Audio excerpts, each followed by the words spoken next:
Hello everybody, welcome back. Vincru12000 here. This time we got a video for another great YouTubers contest. This is for Vincru12000. Mike, I'm sure everyone is familiar with Vincru's channel. Another great guy, like I said. He does tons of trades with everyone in the community. Puts up a lot of great videos.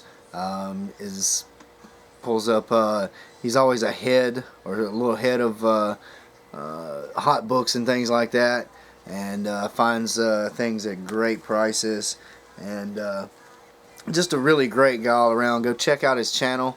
He's recently reached about 450 subs, and he has put up a contest to celebrate that achievement. And I want to say congratulations, Mike. Well deserved on all the subs. 450. You deserve a lot more than that. You do a lot of great stuff on the channel and the community here, and in personal life as well. And just stand-up guy all around. And what was it? Recently, he picked up 450 books. Man, picks up a lot of books, a lot of good stuff. But he asked a few questions here for his contest. And I'm going to get into the questions here. First, he asked, what were your predictions, and I'm going to paraphrase the question, what's your predictions for the future and the comics world? And right now I don't read a lot of current titles, and what I do are indie books, Image and IDW, Boom Studios, things like that. And just general predictions for short term, next between 5-10 years maybe. You're gonna continue to see, I think, this growth in the independent market. A lot of creators are gonna start to go there. A lot of creators are going there now, but you're gonna see more and more of that as they venture into creator-owned properties. They have more control over what they do in the books, and that's always appealing. Plus, it's easier to go that route today. You can even self-publish, and the terms at the big two, I think, just haven't changed enough for that. Also, one of the biggest things, and it's happening now as everyone sees, is the influence of movies and television, things like that, on the comic books. And of course that's only going to increase until the general public becomes tired of the movies. Of course, the biggest thing, the movies are you're going to start seeing more and more where the books are going to try to follow the movies, and it's kind of sad that corporate influence, I think especially at DC, it's just, I think it's inevitable. Another thing is, and it's happened, I think, mainly with one character right now, you're going to see more influence from video games, and that's evidence very clearly from the changes in Harley Quinn. The way they have changed her as she was originally created in the animated series and her first appearances in the comic books to the way she is now, not just in her physical appearance but characterization as well. It falls more in line with the way she's been portrayed in the video games, and that's just that's going to increase as well. Those two markets are growing, so that's inevitable. And the second question is, do you think there is a bubble in the industry right now? And yes, I think it's very clear. And it's kind of touching on Howler Mouse's video, and go check that out if you haven't seen it. Not to steal from him, but there are always bubbles in the industry, and I think that's the same for any any industry like that, any entertainment industry, anything like that, there are always bubbles, ups and downs. There are growths in popularity, and then there are drops in popularity. And right now we are in not the middle of a bubble. Um, it almost seems like we're coming towards the end of the bubble, but I don't know how long that will be. There's definitely been a large growth in the number of comics being produced. It reminds me of the 90s. If you got all these variant covers and special covers and gimmicks and things, and some of them are okay, but they're just, there's way too many. The only thing that hasn't gotten back up are print runs. They're not doing million plus print runs of books, and I don't know if we'll ever see that again.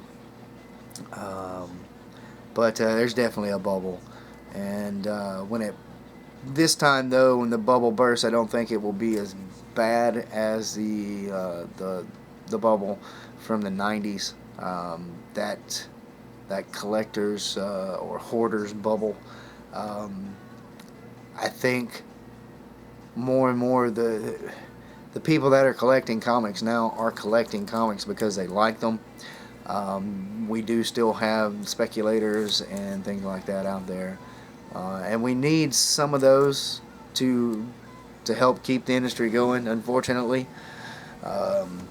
So I don't think it will be as bad this time. Next question, excuse me. Next question is, what suggestions would you have for Marvel, DC, and Image going forward? Changes to their operations or their procedures and things like that. And for Marvel and DC, like I said, I don't read current titles from them, but and it's part of the reason why.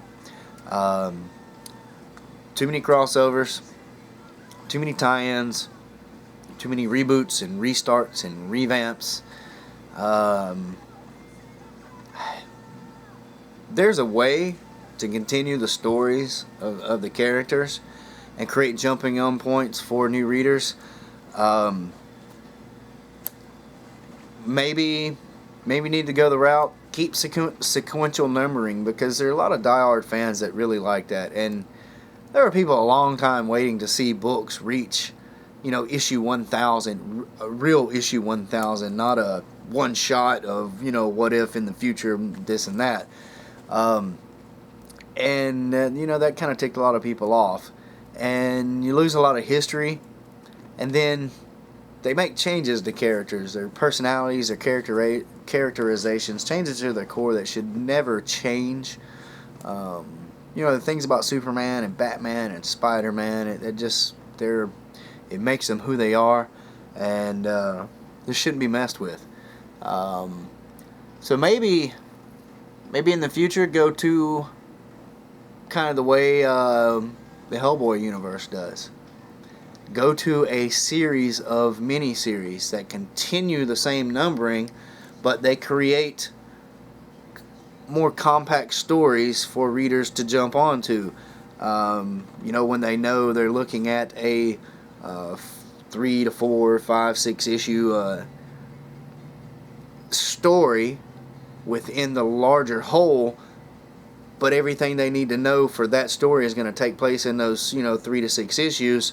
It's a lot easier to jump into and jump on, and then take a month break in between. Gives you time to explore one-shots and things like that. If you're going to do these big company crossover events, make them self-contained. Don't make it where you got to go and buy this issue of X-Men, this issue of Avengers, this issue of Fantastic Four. Make it so if you're going to do like if you're going to do Secret Wars, make a 12-issue miniseries called Secret Wars, and have everything you need to know about Secret Wars take place in those 12 issues. You can have events affect issues of the comics that come after that, but don't leave key details for that story in a random issue of Black Panther or Iron Fist or something like that. You know, it's not needed. And definitely you need to limit the number of crossovers. There was a time where a crossover was a big deal, and it's just, you know, it's every 2-3 months now. Image was doing great. I guess they're still doing great. Just they're putting out way too many titles. And it's the same thing everybody's saying. You're oversaturating the market, and you're creating your own downfall. Someone suggested in another video an anthology title, which is a really good idea. So that's not my idea. I'm stealing that from someone else. It was just a really good idea I hadn't thought of, and it's just, that would work, you know. The way Tales to Astonish and Tales to Suspense used to be for Marvel. Do a Image Comics Presents the way Dark Horse does, or something like that. Just, and there's a lot of good stuff coming out. There's a lot of bad stuff coming out too. So maybe you need to change. They need to change their editorial process, something like that. And just, you need to get a better control on quality. All three companies need to adjust prices. Image, not quite as bad as Marvel and DC, I believe. But I mean, really, when you're paying $3, $4, $5 for a 22 page comic book, it's ridiculous.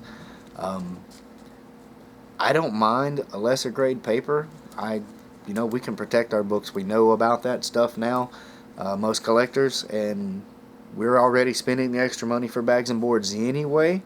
So why not go to a lesser grade paper? You know, it's still a high quality paper, you know, good for showing off the art, but, you know, it doesn't always have to be the super thick, high, glossy, shiny paper that will last a million years sitting in a box without bags and boards. Just do that.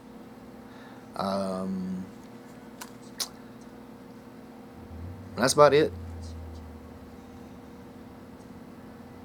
Yep. That'd be about the main suggestions for the companies.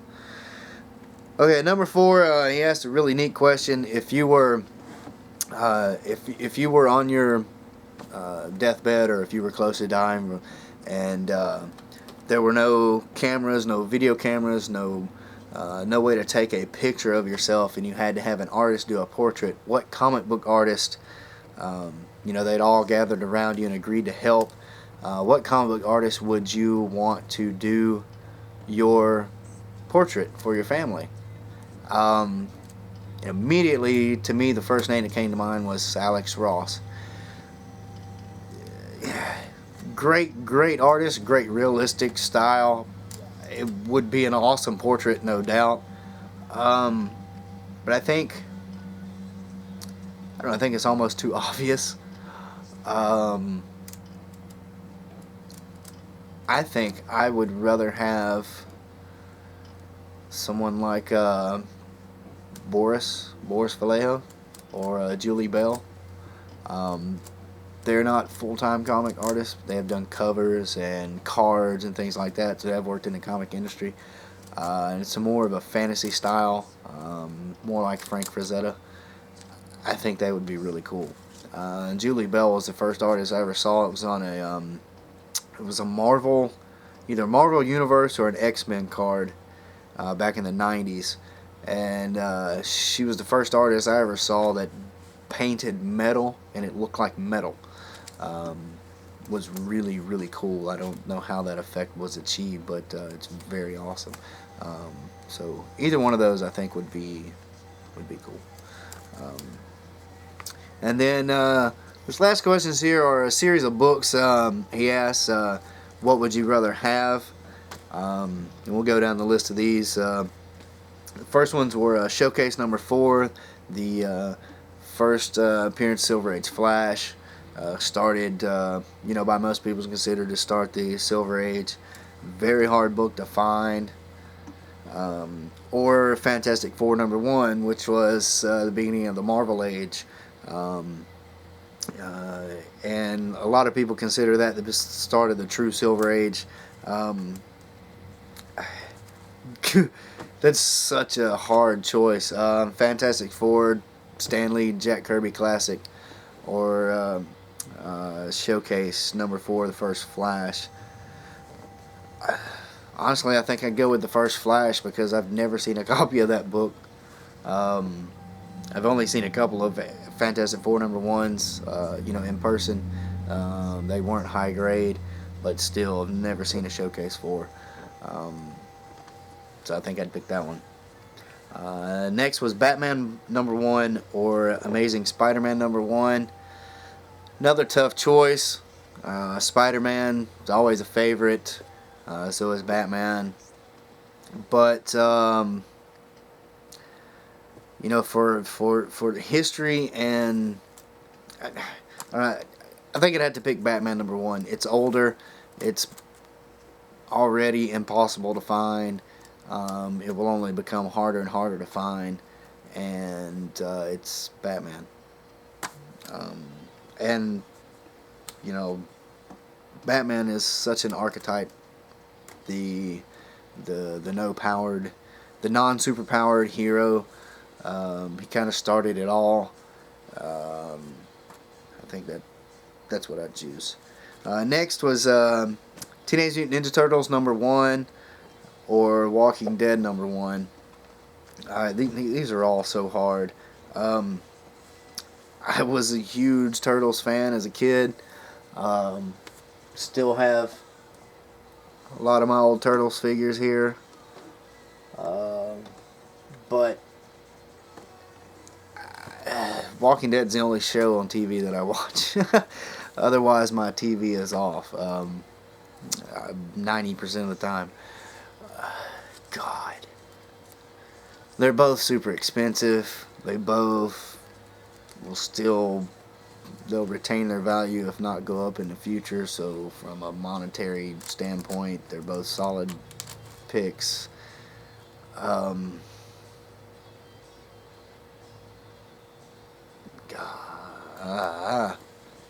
This is hard. I don't know. Probably right now, probably Walking Dead #1 because even though I think it has a larger print run, the people that have it are hoarding it. You can find copies of it, but it's not the easiest thing. Not that Teenage Mutant Ninja Turtles #1 is easy to find, but I think some of the heat of that has died off. Walking Dead is still super popular. What is biggest show on TV. One of the most popular comics every month. And they're about to start a companion series on the television show. It's still growing and growing. So yeah.